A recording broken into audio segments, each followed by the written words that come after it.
আসসালামু আলাইকুম সুপ্রিয় দর্শক, চলে আসলাম আজকের আরও একটি খুবই গুরুত্বপূর্ণ আবহাওয়ার আপডেট নিয়ে। আজ 27শে জুন বৃহস্পতিবার এবং আগামীকাল 28শে জুন শুক্রবার কেমন থাকতে পারে আগামী 24 ঘন্টার আবহাওয়া।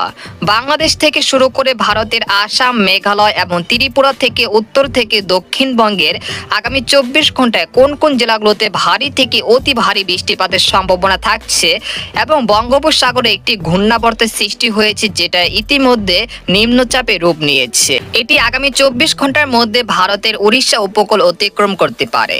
এর ফলে খুলনা, বরিশাল এবং চট্টগ্রাম বিভাগ থেকে শুরু করে দক্ষিণবঙ্গের কলকাতা, আরামবাগ, দুর্গাপুর, খড়গপুর এই অঞ্চলগুলোতে ভারী থেকে অতি ভারী বৃষ্টিপাত শুরু হয়ে যেতে পারে আগামী 24 ঘন্টার মধ্যে। এছাড়া ECMW অ্যাপ মডেল অনুযায়ী আগামী 24 ঘন্টা থেকে 48 ঘন্টা এবং 10 দিনের আবহাওয়া কেমন থাকতে পারে জানতে হলে ভিডিওটি প্রথম থেকে শেষ পর্যন্ত দেখতে থাকুন। এবং আপনি কোন জেলা থেকে আমাদের আবহাওয়ার খবরটি দেখছেন অবশ্যই আপনার জেলার নামটি আমাদের কমেন্ট বক্সে জানিয়ে দিবেন। আর সবার আগে সবার প্রথম সঠিক আবহাওয়ার খবর জানতে আমাদের চ্যানেলটিকে সাবস্ক্রাইব করে রাখুন। এবার জেনে নেওয়া যাক এক নজরে। বন্ধুরা, এই মুহূর্তে আমরা সরাসরি উপগ্রহ চিত্রে চলে আসলাম। এখানে আমরা দেখতে পাচ্ছি যে এই মুহূর্তে খুলনা বিভাগের বেশ কিছু অঞ্চলে বিক্ষিপ্ত আকারে বৃষ্টি বা বর্ষাকালের মতো বৃষ্টিপাত চলছে। আমরা দেখতে পাচ্ছি যে খুলনা, সাতক্ষীরা, তারপরে মাগুরা, তারপর শ্যামনগর, এদিকে রয়েছে যশোর, নড়াইল, তারপর রয়েছে ঝিনাইদহ, এখানে রয়েছে বাগেরপুর, তারপর রয়েছে কেশরপুর। এই অঞ্চলগুলোতে বিক্ষিপ্ত আকারে বৃষ্টি বা বজ্র বৃষ্টি হচ্ছে। সেই সাথে চুয়াডাঙ্গা, মাগুরা জেলাও বৃষ্টিপাতের সম্ভাবনা রয়েছে এই মুহূর্তে। এছাড়া আমরা দেখতে পাচ্ছি যে ভারতের দক্ষিণবঙ্গের কলকাতা, তারপর চন্দননগর, আরামবাগ, কলাঘাট, তারপর হচ্ছে খড়গপুর, বানকুড়া, পুরুলিয়া, দুর্গাপুর, বর্ধমান, শান্তিপুর এই অঞ্চলগুলোতে বিক্ষিপ্ত আকারে বৃষ্টি বা বজ্র বৃষ্টি হচ্ছে। তবে মুর্শিদাবাদ ও কৃষ্ণনগরে এখন পরিষ্কার আকাশ রয়েছে। তবে আজ বিকেল থেকে রাতের মধ্যে মুর্শিদাবাদ ও কৃষ্ণনগর এই অঞ্চলে বিক্ষিপ্ত বৃষ্টি বা হালকা বৃষ্টি হতে পারে। এদিকে আমরা দেখতে পাচ্ছি উত্তরবঙ্গের মালদাহ, তারপর রয়েছে উত্তর ও দক্ষিণ দিনাজপুরে সেরকম বৃষ্টি বা বজ্র বৃষ্টির সম্ভাবনা নেই। তবে মালদাহ জেলার কিছু কিছু জায়গায় বিক্ষিপ্ত আকারে বৃষ্টিপাত হচ্ছে। এছাড়া রাজশাহী বিভাগের রাজশাহী, তারপর সিংড়া, বগুড়া, তারপর মাহাতপুর, তারপর রয়েছে আদামদিঘি, নন্দীগ্রাম, আক্কেলপুর, সিংড়া, তারাস এই অঞ্চলের আকাশ আংশিক মেঘলা থেকে মেঘলা রয়েছে। তবে বৃষ্টি বা বজ্র বৃষ্টির সম্ভাবনা নেই। তবে আজ বিকেল থেকে রাতের মধ্যে লালপুর, তারপর পোটাই, তারাস, এরপর রয়েছে বানগুড়া এই অঞ্চলে বিক্ষিপ্ত বৃষ্টি বা বজ্র বৃষ্টি হতে পারে। এছাড়া আমরা দেখতে পাচ্ছি ঢাকা বিভাগের ঢাকা, কাপাসিয়া, নাগপুর, ফরিদপুর, তারপর কিশোরগঞ্জ এই অঞ্চলের আকাশ প্রায় পরিষ্কার রয়েছে। তবে ঢাকা বিভাগের পদ্মা নদীর যে আশপাশে যে জেলাগুলো রয়েছে সেখানকার আকাশ আংশিক মেঘলা হয়ে বিক্ষিপ্ত 2-1 পশলা বৃষ্টিপাত হতে দেখা যাচ্ছে। যেমন রয়েছে মুন্সিগঞ্জ, তারপর হচ্ছে শিবচর, এরপরে রয়েছে মাদারীপুর এই অঞ্চলে যে পদ্মা নদীর যে তীরবর্তী অঞ্চল রয়েছে সেখানে খুব সামান্য বৃষ্টিপাতের সম্ভাবনা রয়েছে এই মুহূর্তে। এছাড়া আমরা দেখতে পাচ্ছি যে বরিশাল বিভাগের বরিশাল, তারপর রয়েছে পিরোজপুর, তারপর টঙ্গিপাড়া, গোরানদি, তারপর রয়েছে কাউখালী, জয়নগর, মিরহাজিগঞ্জ, মাঠবাড়িয়া এই অঞ্চলের আকাশ প্রায় পরিষ্কার রয়েছে। তবে বরিশাল, তারপর রয়েছে টঙ্গিপাড়া এই অঞ্চলে খুব সামান্য বৃষ্টিপাতের সম্ভাবনা রয়েছে এই মুহূর্তে।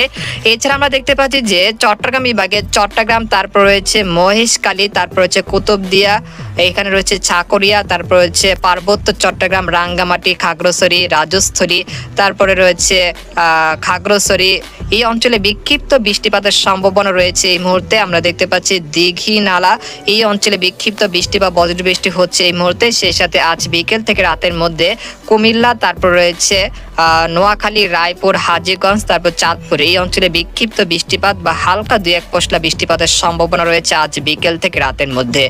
এছাড়া এই মুহূর্তে আমরা দেখতে পাচ্ছি সিলেট বিভাগে সিলেট, তারপর জগন্নাথপুর, বালাগঞ্জ, বারলেখা, কুলাউড়া, তার মৌলভীবাজার, হাজীগঞ্জ, ইপনা এই অঞ্চলের আকাশ প্রায় পরিষ্কার আংশিক মেঘলা থেকে মেঘলা রয়েছে। তবে বৃষ্টি বা বজ্র বৃষ্টির সম্ভাবনা নেই এই মুহূর্তে। তবে আজ বিকেল থেকে রাতের মধ্যে সিলেট বিভাগে 2-1টি জায়গা বিক্ষিপ্ত আকারে বৃষ্টি বা বজ্র বৃষ্টি হতে পারে। এছাড়া উত্তরবঙ্গের রংপুর, তারপর রয়েছে ঠাকুরগাঁও, দিনাজপুর, পঞ্চগড়, এখানে রয়েছে গাইবান্ধা, তারপর রয়েছে কুড়িগ্রাম, চিলমারি এই অঞ্চলের আকাশ প্রায় আংশিক মেঘলা থেকে মেঘলা রয়েছে, তবে বৃষ্টি বা বজ্রবৃষ্টির সম্ভাবনা নেই। তবে আজ বিকেল থেকে রাতের মধ্যে দিনাজপুর, তারপর রয়েছে বিরামপুর, পীরগঞ্জ এই অঞ্চলে বিক্ষিপ্ত হালকা বৃষ্টিপাত হতে পারে। সেই সাথে সৈয়দপুর, তারপর রয়েছে ঠাকুরগাঁও, জলডাঙ্গা, লালমনিরহাট, তারপর রয়েছে কুড়িগ্রাম এই অঞ্চলে বিক্ষিপ্ত আকারে বৃষ্টি বা বজ্রবৃষ্টি হতে পারে। এই পর্যায়ে আপনাদেরকে জানিয়ে দিব যে আগামী 72 ঘন্টায় কোন কোন জেলাগুলোতে সর্বোচ্চ বৃষ্টিপাতের সম্ভাবনা থাকছে, অর্থাৎ ভারী বৃষ্টিপাতের সম্ভাবনা রয়েছে। আমরা দেখতে পাচ্ছি যে আগামী 72 ঘন্টায় দেশের দক্ষিণাঞ্চল অর্থাৎ বরিশাল, কাউখালী, জয়নগর, মিরহাজিগঞ্জ, মাঠবাড়িয়া, বাগেরহাট, ভোলা, ঝালকাঠি, লালমোহন, চরফেশন, এখানে রয়েছে গোরহন নদী, তারপর রয়েছে টঙ্গিপাড়া, মাদারীপুর, মুকসাদপুর, শিবচর, মুন্সিগঞ্জ, দোহার, ঢাকা, ঢেমরাই, নরসিংদী, কিশোরগঞ্জ, কাপাসিয়া, তারপর হচ্ছে ফরিদপুর, মাগুরা, নড়াইল, যশোর, তারপর হচ্ছে খুলনা, সাতক্ষীরা, শ্যামনগর, মংলা, বাগেরহাট, টঙ্গিপাড়া এই অঞ্চলগুলোতে বিক্ষিপ্ত আকারে বৃষ্টি বা ভারী বৃষ্টিপাত হতে পারে। এছাড়া চট্টগ্রাম বিভাগের চট্টগ্রাম, তারপর রয়েছে মহেশখালী, হাটহাজারী, তারপর রয়েছে মানিকছড়ি, খাগড়াছড়ি, লংডুদ, তারপর রয়েছে রাঙ্গামাটি, তারপর রয়েছে রাজস্থলী, এখানে রয়েছে নোয়াখালী, তারপর রয়েছে ফেনী, তারপর লাকসাম, কুমিল্লা, ব্রাহ্মণবাড়িয়া, এদিকে রয়েছে সিলেট, হাজীগঞ্জ, হবিগঞ্জ, তারপর রয়েছে মৌলভীবাজার, বালাগঞ্জ, জয়ন্তাপুর, সিলেট, সাতক, কানাইঘাট, তারপর রয়েছে সুনামগঞ্জ এই অঞ্চলগুলোতে বিক্ষিপ্ত আকারে বৃষ্টি বা ভারী বৃষ্টিপাতের সম্ভাবনা রয়েছে আগামী 24 ঘন্টায়। অর্থাৎ সিলেট বিভাগে সর্বোচ্চ বৃষ্টিপাত থাকতে পারে 100 থেকে 120 মিলিমিটার পর্যন্ত ভারী বৃষ্টিপাতের সম্ভাবনা রয়েছে আগামী 24 ঘন্টায়। এছাড়া ময়মনসিংহ বিভাগের ময়মনসিংহ, নেত্রকোনা, ফুলপুর এই অঞ্চলে বিক্ষিপ্ত আকারে বৃষ্টি বা ভারী বৃষ্টিপাতের সম্ভাবনা রয়েছে আগামী 24 ঘন্টায়। আর এদিকে আমরা দেখতে পাচ্ছি যে সর্বোচ্চ উত্তরের জেলা অর্থাৎ পঞ্চগড়, ঠাকুরগাঁও, তারপর রয়েছে দেবীগঞ্জ, জলডাঙ্গা, লালমনিরহাট, কুড়িগ্রাম, রংপুর, সৈয়দপুর, পীরগঞ্জ, দিনাজপুর এই অঞ্চলে বিক্ষিপ্ত আকারে বৃষ্টি বা ভারী বৃষ্টিপাত হতে পারে প্রায় 50 থেকে 80 মিলিমিটার পর্যন্ত।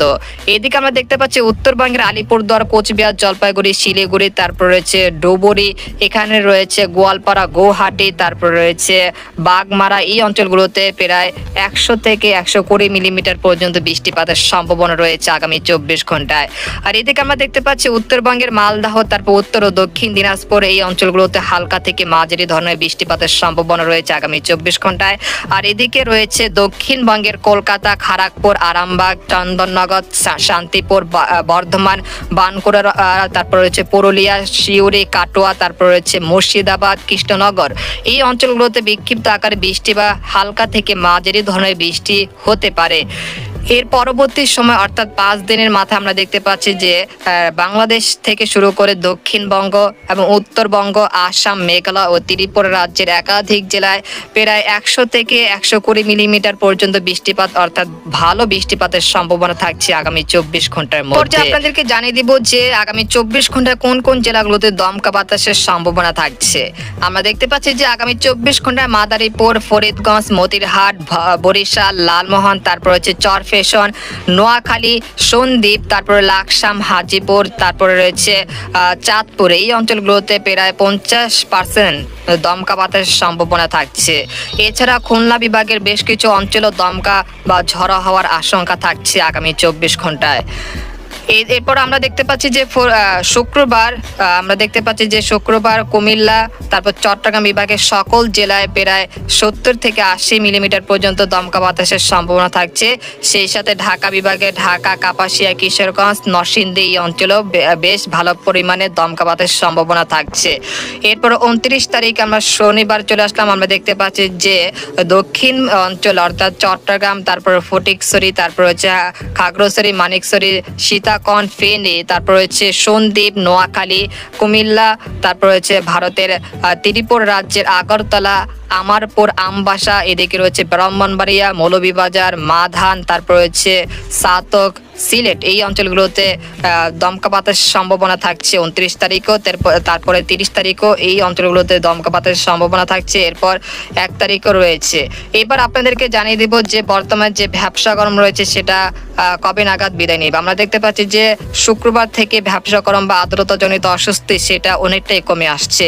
এরপর 29 তারিখে অনেকটাই কমে যাবে, এরপর 30 তারিখেও অনেকটাই কমে যাবে, এরপর 1 তারিখ দেখতে পাচ্ছি যে তাপমাত্রা এবং ভ্যাপসা গরম বা আর্দ্রতাজনিত অস্বস্তি সেটা কিন্তু অনেকটাই কমে গেছে। অর্থাৎ 30 জুলাই মাসের প্রথম সপ্তাহ অর্থাৎ 1 জুলাই এই সময় দেশের সর্বোচ্চ তাপমাত্রা থাকতে পারে প্রায় 30 থেকে 32 ডিগ্রি সেলসিয়াস এর আশেপাশে। অর্থাৎ এই সময় একটি আরামদায়ক আবহাওয়া থাকতে পারে এবং বৃষ্টি মুখর দিন সহ একটি আরামদায়ক আবহাওয়া থাকতে পারে। এরপর আমরা জেনে নেব যে সর্বোচ্চ বা ভারী বৃষ্টিপাতের সম্ভাবনা কবে থেকে রয়েছে।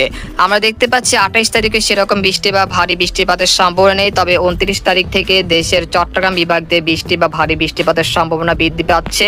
তারপর 30 তারিখ থেকে আমরা দেখতে পাচ্ছি যে ঢাকা, রাজশাহী, তারপর রংপুর, ময়মনসিংহ, সিলেট, কুমিল্লা, চট্টগ্রাম, বরিশাল, খেপুপাড়া, তারপর রয়েছে মেহেরপুর, এদিকে রয়েছে দক্ষিণবঙ্গের আরামবাগ, দুর্গাপুর, মুর্শিদাবাদ, এই অঞ্চলগুলোতে ব্যাপক পরিমাণে বৃষ্টিপাতের সম্ভাবনা থাকছে 30 তারিখ।